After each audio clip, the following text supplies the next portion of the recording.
নমস্কার।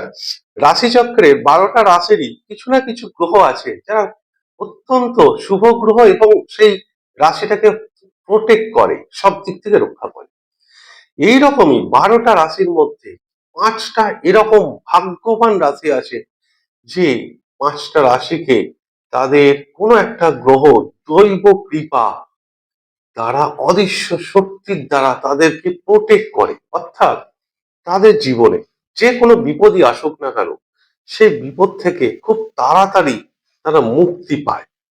অর্থাৎ দেখুন, তাদের যদি কোনো রকম বড় টাকার সমস্যা আসে এই ৫টা রাশির মধ্যে, তো সেই অর্থের সমস্যা, শারীরিক কোনো বড় সমস্যা, কেরিয়ারের বড় সমস্যা বা হেলথের বা বিজনেসের যদি বড় কোনো সমস্যা তাদের জীবনে আসে, সেই সমস্যাটা বেশি দিন থাকে না। কোনো দৈব কৃপার দ্বারা অদৃশ্য শক্তি তাদের পিছনে ব্যাকআপ করে, তাদেরকে পুশ করে সেই প্রবলেমটাকে সলভ করার চেষ্টা করে। এরকম ৫টা রাশি আছে। বাকি যে ৭টা রাশি, তাদেরও কোনো না কোনো গ্রহ সাপোর্ট করে, কিন্তু ভিডিওতে আমি শুধুমাত্র সেই ৫টা রাশির কথা আলোচনা করব। কেন ওই দৈব কৃপা, অদৃশ্য শক্তি সব সময় ব্যাকআপ করে, কেন, কি কারণ, আর তারা গত জন্মে কি এমন কাজ করেছিল যে কারণে এই জন্মে তারা সেই ব্যাকআপটা পাচ্ছে, বাকিরা পাচ্ছে না।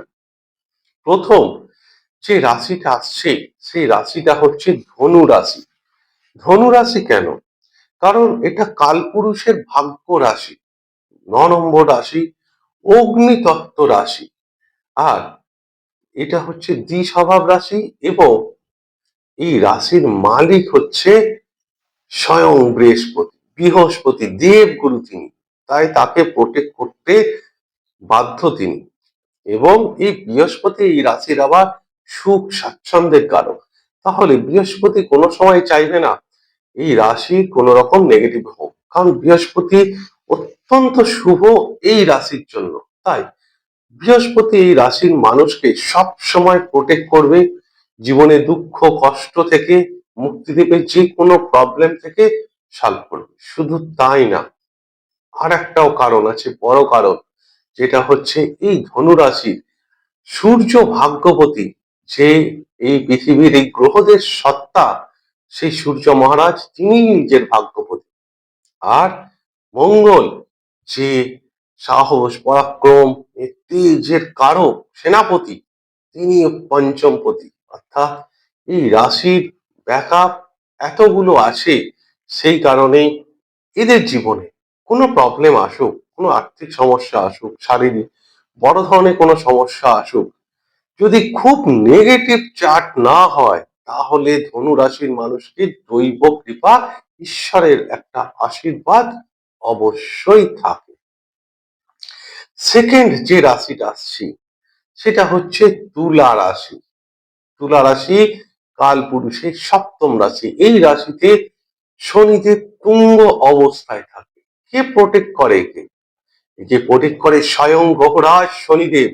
শনিদেব যার পাশে আছে, শনিদেব যার সাথে থাকে, তাকে আটকায় কে? হ্যাঁ, মানুষ হয়েছে জীবনে উত্থান পতন, আপস অ্যান্ড ডাউন, বিভিন্ন সমস্যা, এ তো থাকবেই, কিন্তু সমস্যার যে সমাধান, সেটা গ্রহরাজ খুব তাড়াতাড়ি রিকভারি করে দেয়। কারণ গ্রহরাজ এর চতুর্থ এবং পঞ্চমপতি শনি। শনি যার আছে তার জীবনে আর দুঃখ কি? তাই তুলা রাশির মানুষদের জীবনে কোনো সমস্যা আসলে অবশ্যই গ্রহরাজের প্রতিকার। প্রতিকার বলতে উল্টো পাল্টা এই যে আপনার শিকড় বাকড় হ্যান ত্যান না করে, শুধুমাত্র বীজ মন্ত্র এইটুকু জপ করলেই, শনির প্রণাম মন্ত্র জপ করলেই ১০০টা রত্ন পড়ার সমান হয়ে যায়। মন্ত্র এত স্ট্রং, বিলিফ সিস্টেম যদি আপনার সঠিক থাকে, তাহলে আপনি গ্রহরাজের উপায় করলে সেখান থেকে তাড়াতাড়ি বেরিয়ে আসতে পারবেন। স্বয়ং গ্রহরাজ আপনাকে সাপোর্ট করলে, কারোর সাপোর্ট করার দরকার নেই। অত্যন্ত যোগকারক গ্রহ হচ্ছে এই গ্রহরাজ। এছাড়াও 3 নম্বর যে রাশি, সেই রাশি আসছে মেষ রাশি। কেন মেষ রাশি? মঙ্গলের রাশি। এটারও ভাগ্যের মালিক হচ্ছে দেবগুরু বৃহস্পতি, আর এর পঞ্চমের মালিক হচ্ছে সূর্য, যেমন তেজ প্রকাশ। আর এর রাশিপতি স্বয়ং মঙ্গল। এটাও একটা অগ্নিতত্ত্ব রাশি। হ্যাঁ, তো এই রাশির জীবনেও যদি কোনো রকম সমস্যা আসে, সূর্য এবং বৃহস্পতি দেবগুরু অবশ্যই এদেরকে খুব তাড়াতাড়ি রিকভারি করতে সাহায্য করে। জীবনে বড় ধরনের আর্থিক সমস্যা, চাকরি, ব্যবসা, কেরিয়ারের সমস্যা, বিবাহিত জীবনের সমস্যা যদি মেষ রাশির জীবনে আসে, অবশ্যই দেবগুরুর বৃহস্পতির বীজ মন্ত্র জপ করলে, সূর্যের প্রণাম মন্ত্র জপ করলে এরা খুব তাড়াতাড়ি সেই বিপদ থেকে মুক্তি পেতে পারে, উত্থান তাড়াতাড়ি হতে পারে। কারণ এরা গত জন্মে এমন কিছু ভালো কাজ করেছে যে কারণে এটা তাদের জন্ম হয়েছে মেষ রাশি। 4 নম্বর রাশি, 4 নম্বর রাশি হচ্ছে বৃষ রাশি। কেন বৃষ রাশি? বৃষ রাশির সিম্বলটা দেখেছেন তো? ষাঁড়। এটা অর্থাৎ অত্যন্ত পবিত্র রাশি এটা। এই রাশির মালিক শুক্র। শুধু তাই না, এটা চন্দ্র এই রাশিতে উচ্চ অবস্থায় থাকে এবং চন্দ্রের মূল ত্রিকোণ রাশি এটা। এই বৃষ রাশির একমাত্র প্রোটেক্টর হচ্ছে গ্রহরাজ শনিদেব, তুলা রাশির মতো অ্যাজ ইট ইজ। কিন্তু তুলা রাশির শনিদেব চতুর্থ পঞ্চমপতি, এই বৃষ রাশির শনিদেব হচ্ছে নবম দশমপতি। ভাগ্য এবং কর্ম দুটো এত ভালো গ্রহ। স্বয়ং গ্রহরাজ এই রাশির একক উন্নতি কারক গ্রহ। গ্রহরাজ কোনো সময় চাইবে না বৃষ রাশির মানুষের জীবনে নেগেটিভ কিছু আসুক। গ্রহরাজের দশা আসুক, গ্রহরাজের অন্তর্দশা আসুক, তার কি সাড়ে সাথে আসুক, ঢাইয়া আসুক, যা কিছু আসুক, গ্রহরাজ চাইবে না বৃষ রাশির মানুষের জীবনে কষ্ট আসুক। কারণ তিনি যোগ কারক গ্রহ। যখন কোনো যোগ কারক গ্রহ দশা আসে, সেই গ্রহটা সবসময় চায় সেই রাশির মানুষের ভালো হোক, সে ভালো ফল দিতে বাধ্য। কিন্তু হ্যাঁ, একটা কথা এখানে বোঝার ব্যাপার আছে। এখন দেখুন, গ্রহরাজ নিজেই যদি, তার কাছে যদি নিজে কিছু না থাকে, নিজেই যদি নিঃস্ব হয়ে যায়, নিজে যদি দুর্বল হয়, পাপপীড়িত হয়, তাহলে কোথা থেকে দেবে? তবুও মহারাজের যতটুকু আছে উজাড় করে দেওয়ার মতো ক্ষমতা রাখে এই বৃষ রাশির ভাগ্য রাশি এবং কর্ম রাশি। তাই গ্রহরাজ যাকে প্রোটেক্ট করে, গ্রহরাজ যাকে রক্ষা করে, তাকে মারবে কি? মারার সাধ্যি কার আছে? তাই বৃষ রাশির মানুষরাও জীবনে কোন রকম সমস্যা আসলে অবশ্যই গ্রহরাজ শনিদেবের শরণাপন্ন হন। শনিদেবের প্রণাম মন্ত্র হচ্ছে ওং প্রাং প্রিং প্রং স শনৈশ্চরায় নমঃ। এটাও শনিদেবের বীজ মন্ত্র। আর শনিদেবের প্রণাম মন্ত্র হচ্ছে ওম নীলাঞ্জন জয়প্রহং রবিসুতং মহাগ্রহম ছায়া গর্ভে সম্ভূতং বন্দে ভক্তা শনৈশ্চরম।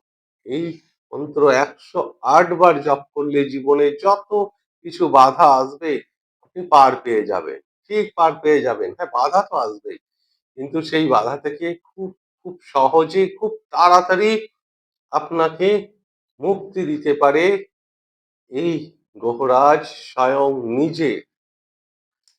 এছাড়া দেখুন, ধনু রাশি, তুলা রাশি, মেষ রাশি এবং বৃষ রাশি, 4টে রাশি।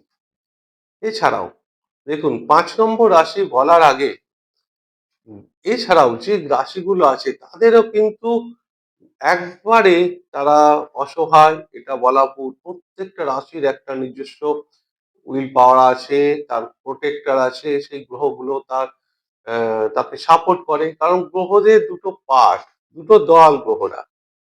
যেমন রাজনীতির দল এতগুলো, সেরকম গ্রহদেরও দুটো দল। একটা দলে থাকে শুক্র, শনি আর বুধ, 3টে গ্রহ, এদের একটা ইউনিয়ন। আর আরেকটা ইউনিয়ন হচ্ছে বৃহস্পতি, সূর্য, মঙ্গল।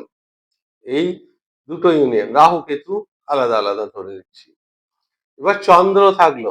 চন্দ্র ঠিক মিডিলে, কখনো সে পাপ পীড়িত হয়ে যায়, অর্থাৎ পূর্ণিমার চন্দ্র, শুক্লপক্ষের চন্দ্র সে কিন্তু শুভ, অত্যন্ত শুভ। কৃষ্ণপক্ষের চন্দ্র সে অশুভ হয়ে যায়, তখন সে নেগেটিভ, তার মানে পক্ষ বলার থাকে না।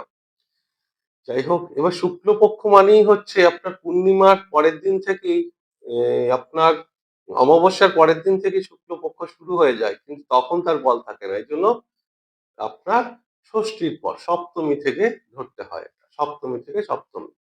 যাই হোক, শেষ যে রাশি আসছি, যে রাশিকে প্রোটেক্ট করে স্বয়ং গ্রহরাজ শনিদেব, সেটা হচ্ছে গ্রহরাজ শনিদেবের স্বয়ং যেটা নিজস্ব রাশি, সেটা হচ্ছে কুম্ভ রাশি।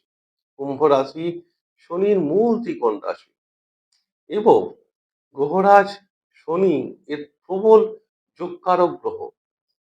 এদের জীবনে যে অর্থের যে কারক, সেই অর্থের দুটো অর্থ একসঙ্গে অ্যাবজর্ব করে, মানে সেই অর্থের দায়িত্বটা যে নিয়ে নিচ্ছে, যে গ্রহটা, সেটা স্বয়ং বৃহস্পতি নিয়ে নিচ্ছে। আর এই রাশির ঠিক সপ্তমে সূর্য রাশি। তাই এই সূর্য রাশি, যেহেতু সূর্য প্রোটেক্ট করে, আর্থিক দিক থেকে বৃহস্পতি মারাত্মকভাবে এই রাশিকে প্রোটেক্ট করে। আর স্বয়ং গ্রহরাজ যার সর্বেসর্বা, তিনি সর্বকিছু এর দায়িত্ব নিয়ে নিয়েছে, তাহলে এই রাশিকে মারবে কে? কিন্তু রাশির যদি কোনো সময় খারাপ আসে, গ্রহরাজের শরণাপন্ন হলে তার প্রণাম মন্ত্র, তার বীজ মন্ত্র, তার উপায়, তার পুজো পাঠ, তার রেমিডি, তার স্টোন, তার রত্ন, তার শিকড়, এগুলো করলে আপনি অবশ্যই খুব তাড়াতাড়ি সেখান থেকে মুক্তি পাবেন। এবার যে দেখুন, আরো যে বাকি রাশিগুলো আছে, যেমন ধরুন মিথুন রাশি, সে গ্রহরাজ শনিদেব ভাগ্যপতি, কিন্তু হলেও কি সে তিনি অষ্টমপতি। কর্কট রাশি, বৃহস্পতি ভাগ্যপতি, কিন্তু হলেও তিনি ষষ্ঠপতি। আবার দেখুন সূর্যেরও বৃহস্পতি পঞ্চমপতি, কিন্তু নিজে আবার অষ্টমপতি, কিন্তু সূর্যের রাশি ভালো, তাই সূর্য সিংহ রাশিকেও প্রোটেক্ট করে সূর্য, কিন্তু সব সময় প্রোটেক্ট করতে পারে না। কারণ বছরে কিছু মাস সেই খুব দুর্বল থাকে, যেমন পুরো কার্তিক মাসটা। হ্যাঁ, তো নভেম্বরের 15 থেকে ডিসেম্বরের 15, এই যে সময়টা, আপনার সেটা মাফ করবেন, আপনার অক্টোবরের 15 থেকে নভেম্বরের 15, এই যে কার্তিক মাসটা, এটা সূর্য খুব দুর্বল থাকে, এখানে ভালো ফল সে দিতে পারে না। তো সেই কারণেও প্রোটেক্ট করে, কিন্তু 100% যে পাঁচটা রাশির কথা বললাম, তারা যেভাবে সাপোর্ট পায়, ঠিক এই রাশির মানুষরা সেরকম পায় না। যেমন মিথুন, আপনার কন্যা, বৃশ্চিক, এরা কিন্তু সেইভাবে সাপোর্ট পায় না। মীন রাশির মানুষরাও কিছুটা সাপোর্ট পায়, কিন্তু সূর্য রাশি 6 নম্বর রাশি, সেই কারণে মঙ্গল ভাগ্য রাশির জন্য মঙ্গল ভালো না, ভাগ্যের জন্য বৃহস্পতি অবশ্যই ভালো। এই জন্য মেষের ভাগ্য স্থান বৃহস্পতি, সেই জন্য অত্যন্ত ভালো। হুম। যাই হোক, এই গেল 5টা রাশি। এই কথা মেনে অবশ্যই গ্রহগুলো উপায় করবেন, দেখবেন জীবনে নানা বাধা বিপত্তি অবশ্যই ঈশ্বরের আশীর্বাদে কেটে যাবে। যাই হোক, ভিডিওটা যদি ভালো লাগে তাহলে অবশ্যই চ্যানেলটিকে সাবস্ক্রাইব করতে ভুলবেন না, আর ভিডিওটিকে লাইক এবং শেয়ার অবশ্যই করবেন। ঈশ্বরের কাছে প্রার্থনা করি সকলেই ভালো থাকুন এবং সুস্থ থাকুন। নমস্কার।